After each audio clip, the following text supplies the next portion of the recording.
Hey, brother, welcome to another day where we want to follow Jesus.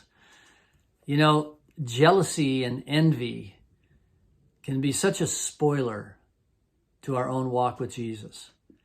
You know the story of the prodigal son. It's all about the young man who got tired of living under his father's roof, so he required his inheritance and he went off and spent it and ended up with the pigs. And he came to his senses and he made his way home. You know the story.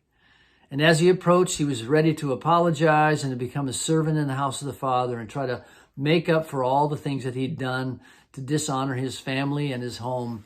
But as he was a long ways off, his father ran to him, he hugged him, he threw a new cloak around him, and then he said, "Let's kill the fatted calf and let's have a celebration." And this is the picture of God's grace, waiting for us no matter how far away from home we've gotten, no matter what we've done, no matter what we've spent and squandered. He wants to welcome us home in his grace. But the story also has a shadow over it because there's another son in the house. And that son is the elder son who is jealous of the grace that God is giving. And this is spoiling his entire understanding of the father's heart. And the elder son said, "I've served you all this time. I've never left home. I've done everything you've asked, and you've never thrown a party for me like this." And he despised the grace that the father was giving to the younger rebellious son. Guys, how easy it is for us to think, God, you're being so good to somebody else, or you've shown grace to someone else, or you've blessed someone else, or someone else's website, someone else's enterprise, someone else's rollout, someone else's career is going so well, and why have I not gotten that? I have been so faithful. My wife is sick, or my children have health problems, or I live in a neighborhood that's dangerous, or all kinds of things. Lord, why haven't you blessed me like that? It's easy to be jealous like that, and that happened in the life of Jesus.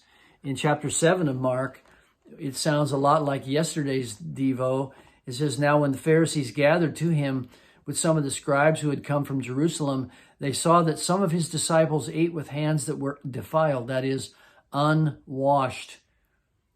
"And they said that, why do your disciples not walk according to the traditions of the elders, but eat with defiled hands?" They were just picking. They were finding something wrong. They were jealous of the grace and the freedom that they saw in those who were following Jesus. But Jesus goes right to the heart for all of us. He says this, "Well did Isaiah prophesy of you, hypocrites, as it is written, 'This people honors me with their lips, but their heart is far from me. In vain do they worship me, teaching as doctrines the commandments of men.'" Men, we need to look at our hearts and ask ourselves, am I following Jesus with a whole heart? Grateful for the grace that I've enjoyed. Grateful for the safety, the health, the family, the church, the country that I've inherited. Looking around me and saying, "God, you have been so good to me." I know there are spectacular stories of other men who have come from the dregs and have risen up and been successful. And my story seems kind of vanilla next to them. But I want to be grateful for everything you've given to me.